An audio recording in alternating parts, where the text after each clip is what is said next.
Okay, good afternoon, all of you. So we'll start with the next topic, that is the Andrew file system. Okay, so in last two lectures, we discussed about network file systems, right? And before that, we discussed about the simple file system also. Right. So whenever as we are learning the AFS, so while learning it, we are going to compare it with the NFS, right? So what we learn in NFS, just we'll revise it in 5 minutes. So we started with the client server computing and its benefits. Then we discussed about what is basic distributed file systems. Then we discussed about why server crashes, what can be the different reasons for the server crash, right? That we discussed.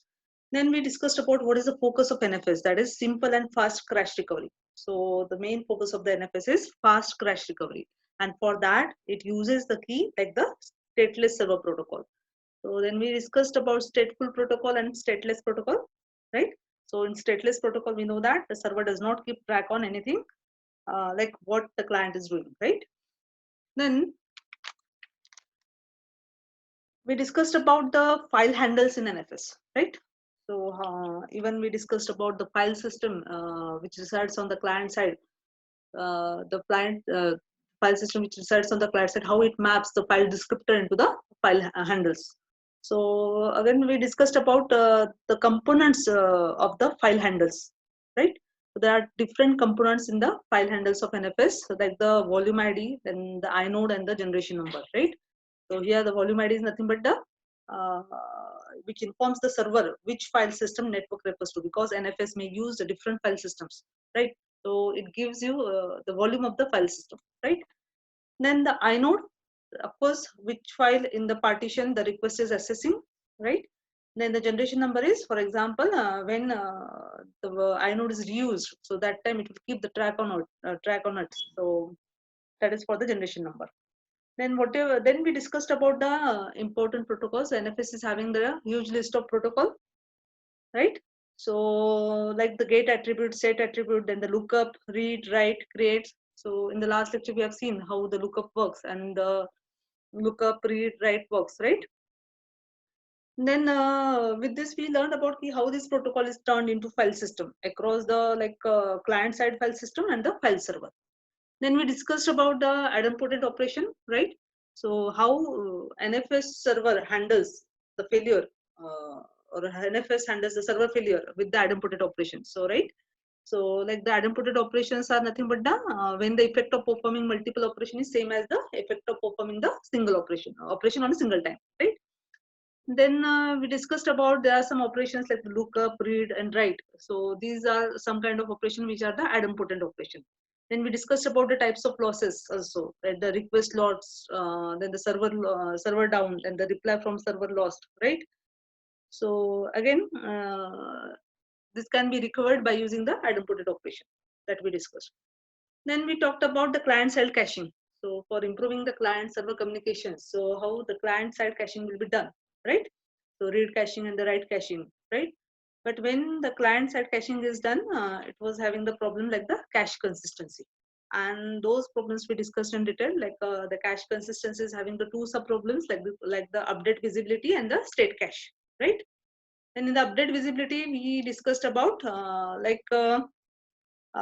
what exactly happens in the update visibility and what exactly happens in the still cache, and how the NFS solve those problems that we discussed.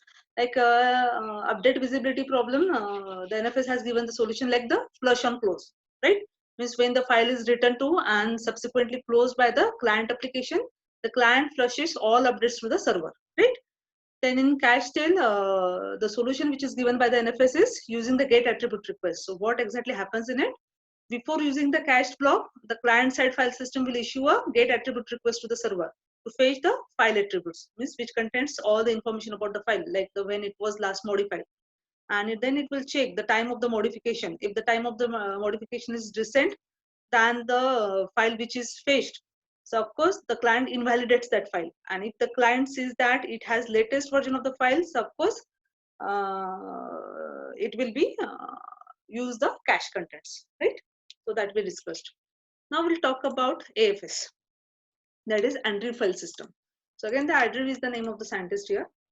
And here Andrew file system was introduced by Carnegie Mellon University in 1980. And it is led by a well-known professor, M. Satyanarayan of Carnegie Mellon University, right?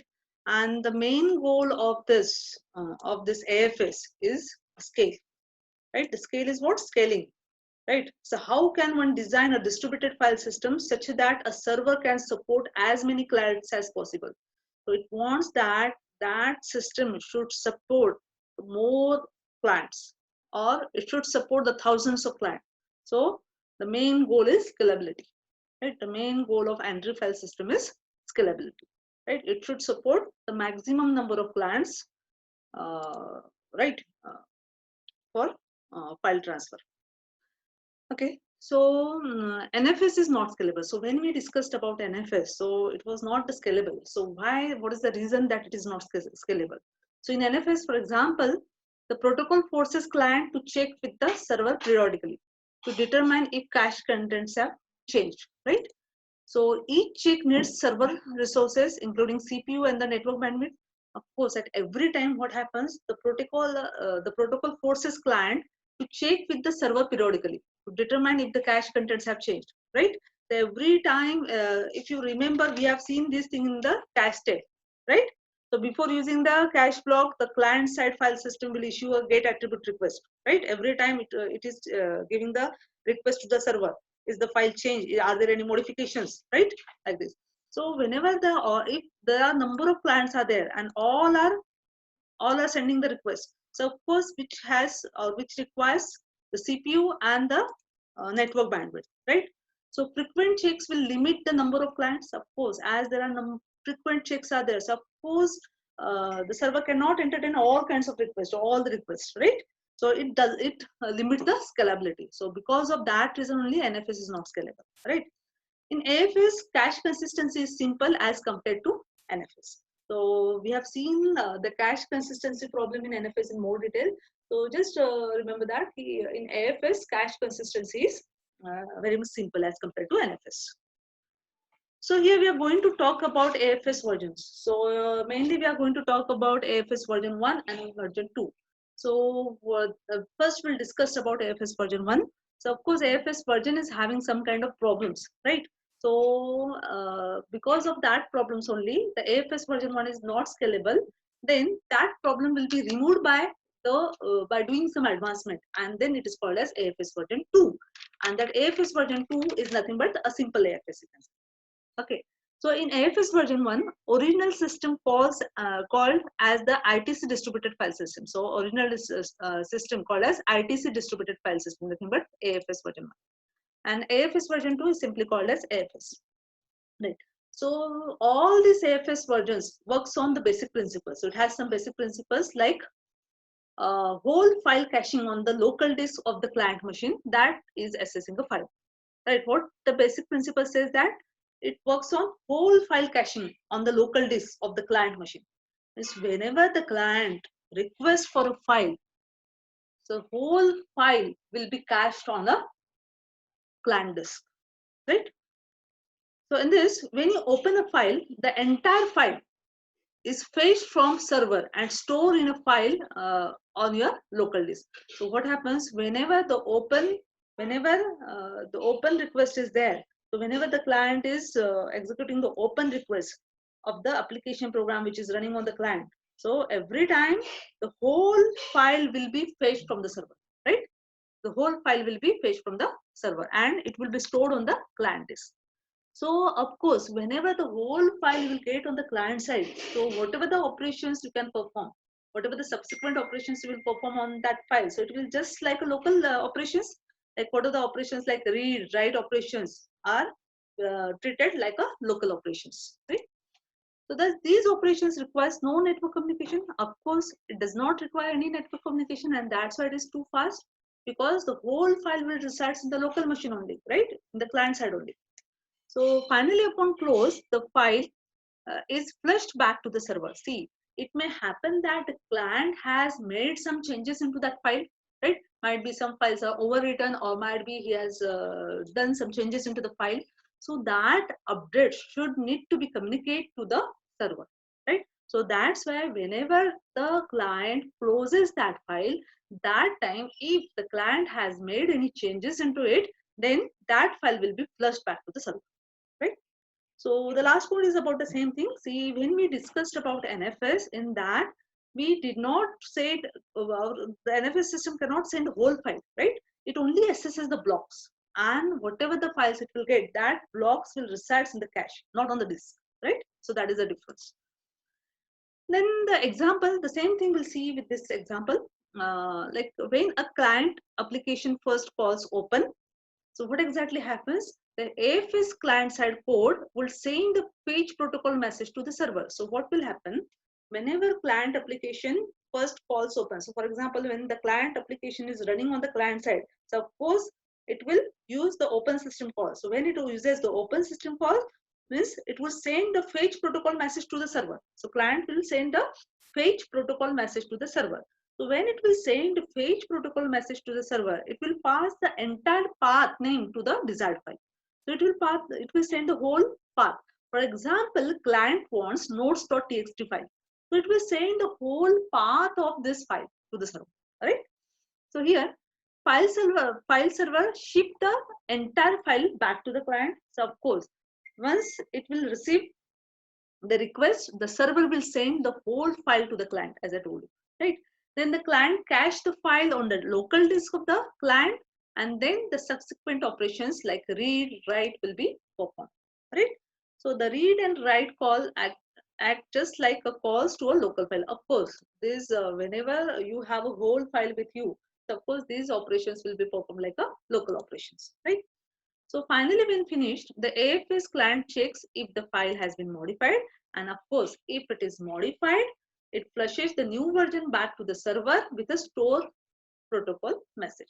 So for example, if we are doing any updates into file, for example, at the client side, if you have done any kind of changes into the file, then that new version will be sent to the server by using the store protocol message.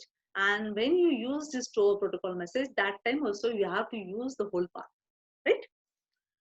Okay, then of course, the next time when the file is accessed, AFS version 1 does it more efficiently. Of course, when it will do the multiple reads, of course, all the data it will find locally in the client disk, right? Then what exactly the problem with this version, right? So we have seen how the AFS 1 works, right? And how it uses the protocols for the communication, right? The fetch protocol and the store protocol, right? So here, what are the problem with the AFS version 1? So there are two main problems with the AFS version 1, so which will be solved by the next version called as the AFS version 2. And that AFS version 2 is the main discussion topic, right? So here the problem with the AFS 1, the first problem is that path traversal costs are too high.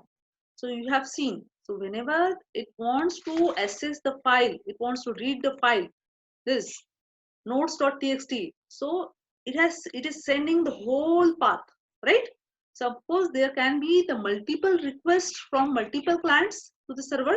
So server has to process all the paths, right? So that is the first problem. The path traversal cost is too high. The second problem is the client issues too many test authentication protocol messages. So every time if the file is updated, right, the client issues too many test authentication protocol messages, right, to the server. So again, there is a problem.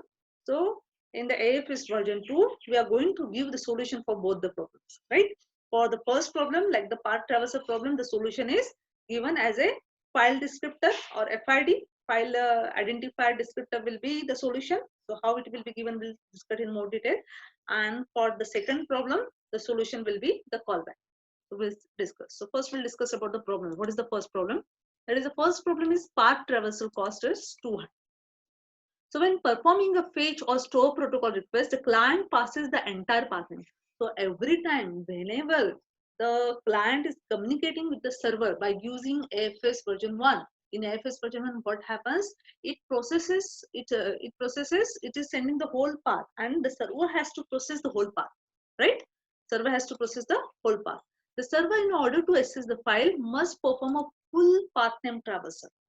First, looking into a root directory, then might be there are number of subdirectories. Like in this example, there is only one subdirectory, but you may have the number of subdirectories, then the actual file, right? So all this, the whole path need to be processed. And of course, when the server is processing the whole path of the client request, so of course the server was spending much of its CPU time simply walking down the directory path, right? So it may happen that the number of clients are requesting at the same time, and every client is having its own path, right? So the server has to process the paths of all the clients' requests, and for processing of all these paths, the server is spending a CPU time, right? Just for like simply walking down the directory path. So that is the first problem. Then another problem is the client issued too many test authentication protocol messages. Like here we have seen here.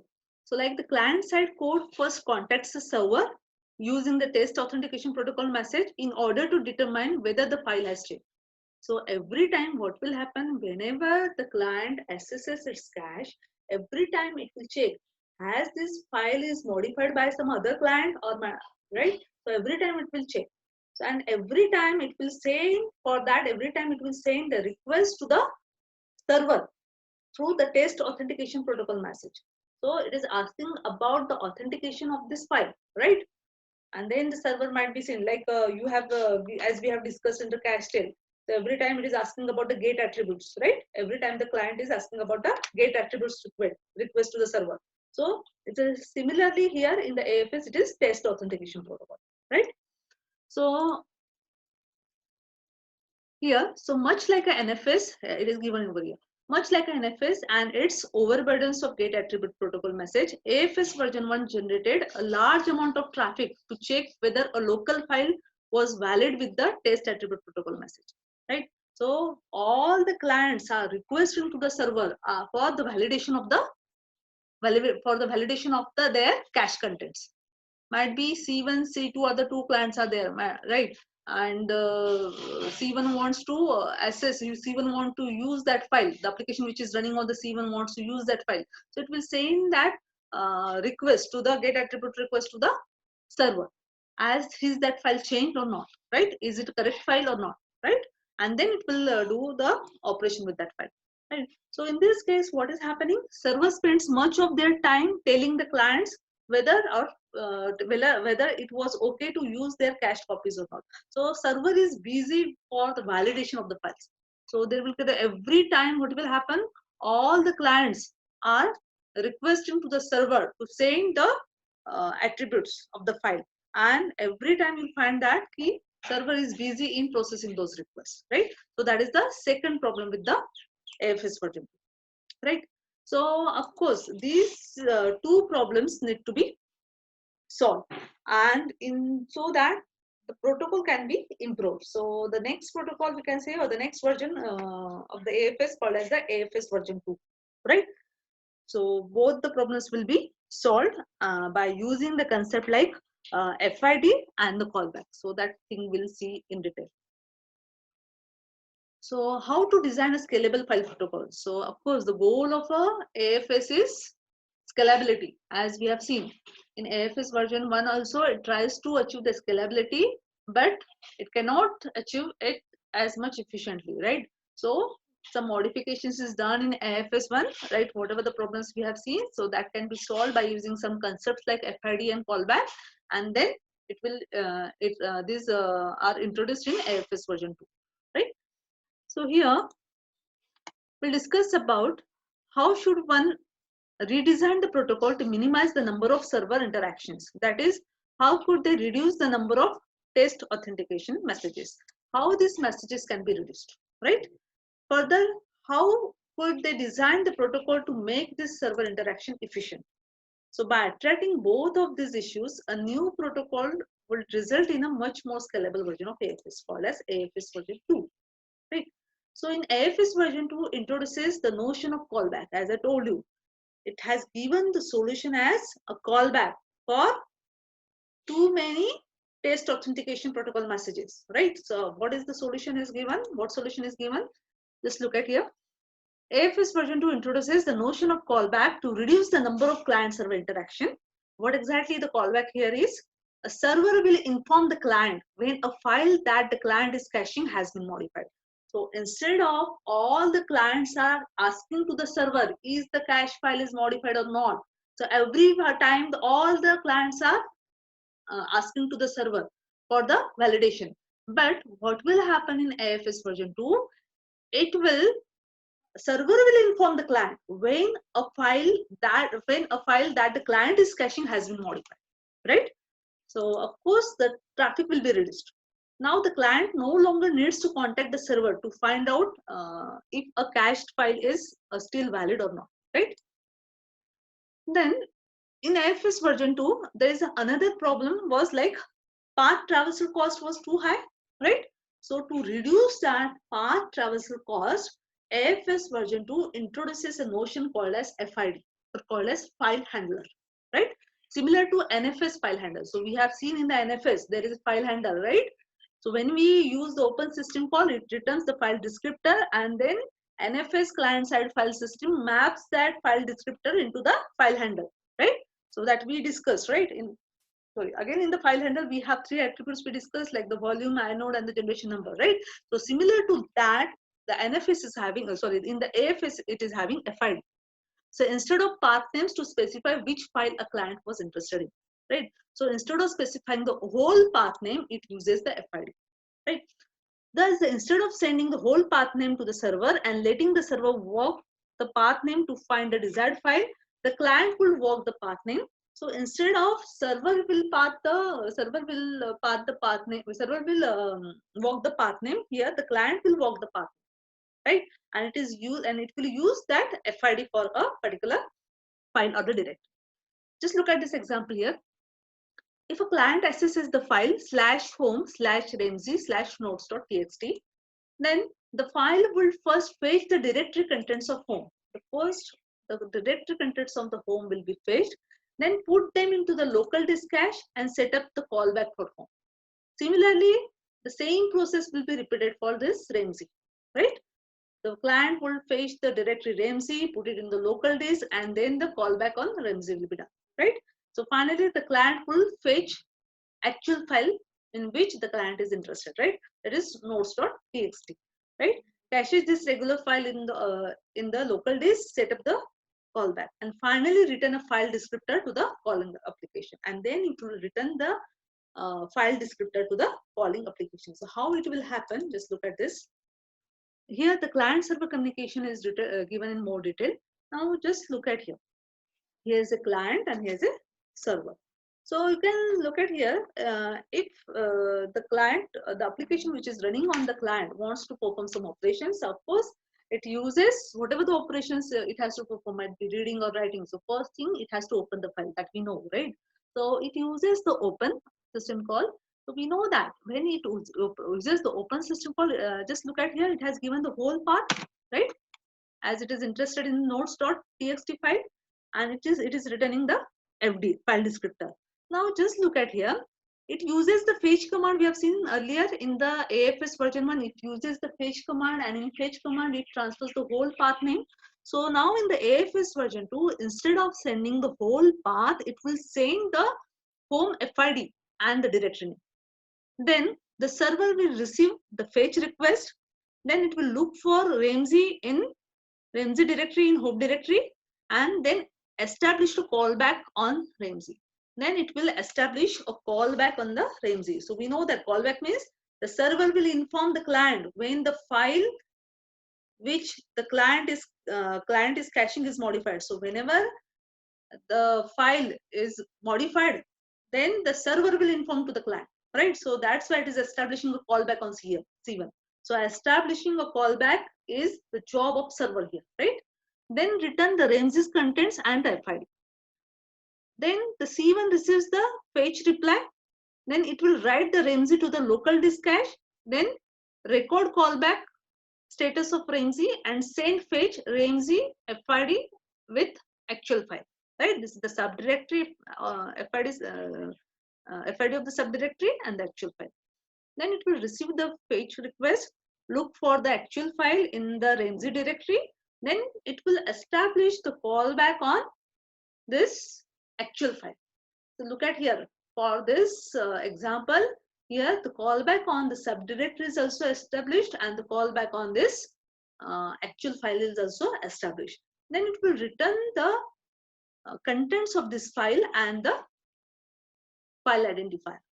Then it will receive the fetch reply, then write notes.txt to the local disk. Of course, once it will get the file, it will save that file, it will write that contents into the disk, right, client disk, and record callback status of notes.txt. Then open of cached notes.txt, return file descriptor to applications. Of course, whatever the it will return the file descriptor to the application which is running on the client side, so that once it will get the file descriptor, it can do the further reading or writing operations.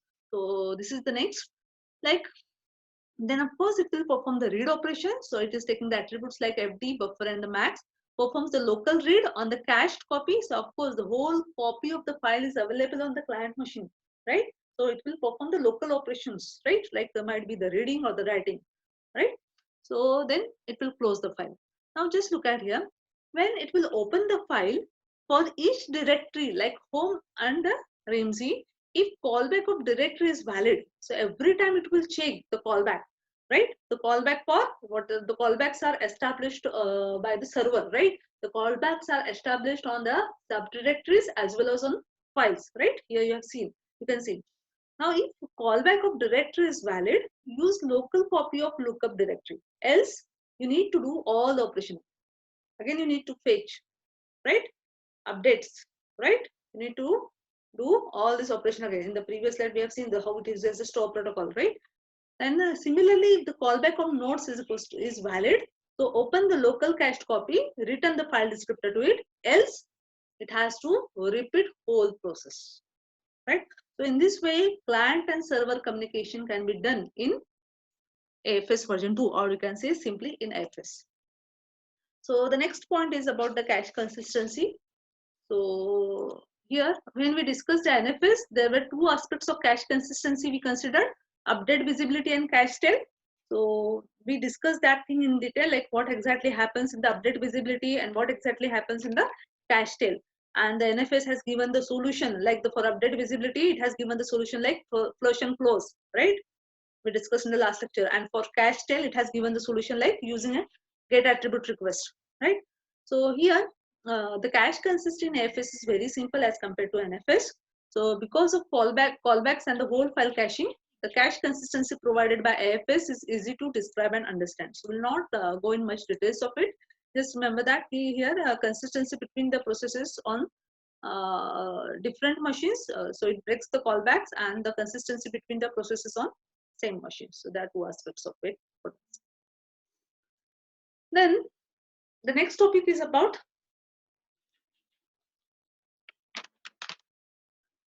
crash recovery, right? So here crash recovery, client crash, and another is crash recovery on server crash. So here we are going to discuss about what will happen if the client crashes, right? And second point, we are going to discuss about what will happen if the server crash, right? So here the first thing is about client, right? So client side, like server is not able to contact client when the client is rebooting.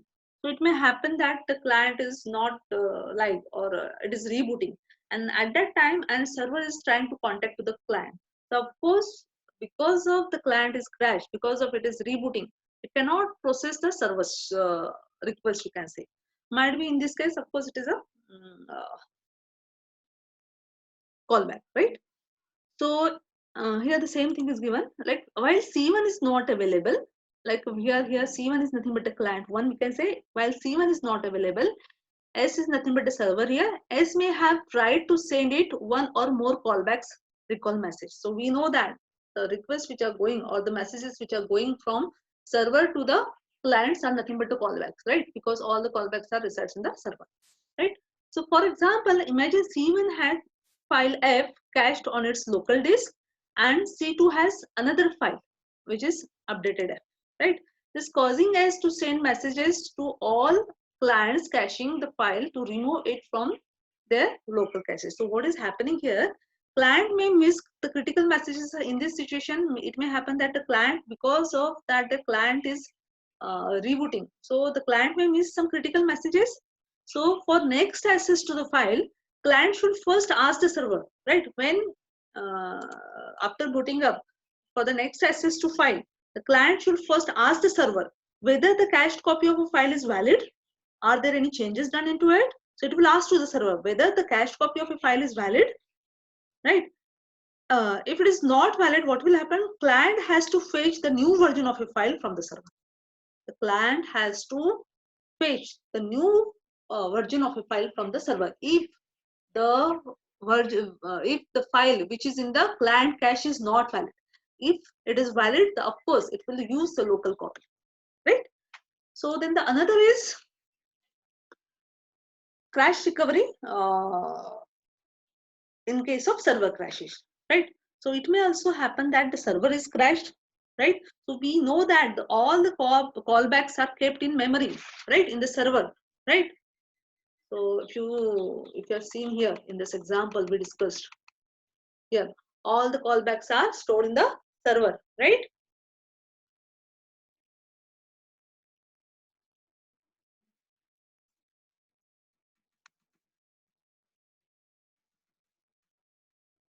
Right, all the callbacks are stored in the server.